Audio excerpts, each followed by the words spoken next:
दो भाई आपस में झगड़ पड़े। साथ ही उनके पापा खड़े सब देख रहे थे और जोर जोर से हंसते चले जा रहे थे। अब झगड़ा किस बात पर हो रहा था? 4 बेडरूम के मकान को लेकर प्रॉपर्टी का मसला था। बाप को हंसता देखकर दोनों भाइयों से रहा नहीं गया और बोले, पापा आपको क्या हुआ? हम लड़ रहे हैं और आप हंस रहे हो। बाप ने कहा, बेटे तुम इस चक्कर में पड़े हो, मैं कल तुम्हें अनमोल खजाना दिखाऊंगा, कल चलो छुट्टी लेकर मेरे साथ। दोनों भाइयों ने छुट्टी ली और सुबह सुबह तीनों निकल पड़े। एक बस में चढ़े तो 2 ही सीट खाली थी। अब जाने वाले 3 थे, 10 घंटे का रास्ता था।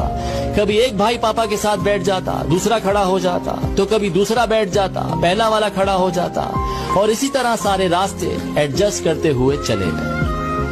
गांव पहुंचे तो पापा उन्हें एक पुरानी हवेली पर ले गए। देखा तो हवेली खंडर हो चुकी थी, कबूतरों ने घोंसले बना लिए थे, झाड़ियां हो गई थी।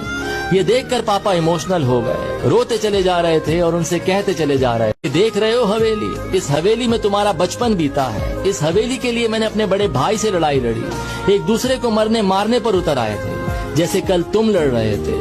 हवेली तो मुझे मिल गई थी, लेकिन भैया बाहर चले गए। मुझसे कहा तू ये मकान रख, रिश्ता खत्म। मैंने अपने बड़े भाई को खो दिया इस हवेली के चक्कर में, और आज ये हवेली खंडर बन चुकी है।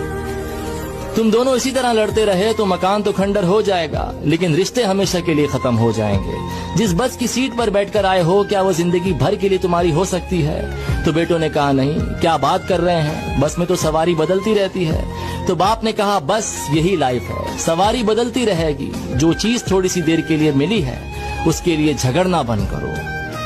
खुश रहिए, मोहब्बत से रहिए, अपनी फैमिली का ख्याल रखिए। मटेरियलिस्टिक के पीछे नहीं, इमोशनल के लिए दौड़ना शुरू कीजिए। और ये स्टोरी अपने भैया के साथ जरूर शेयर कीजिए।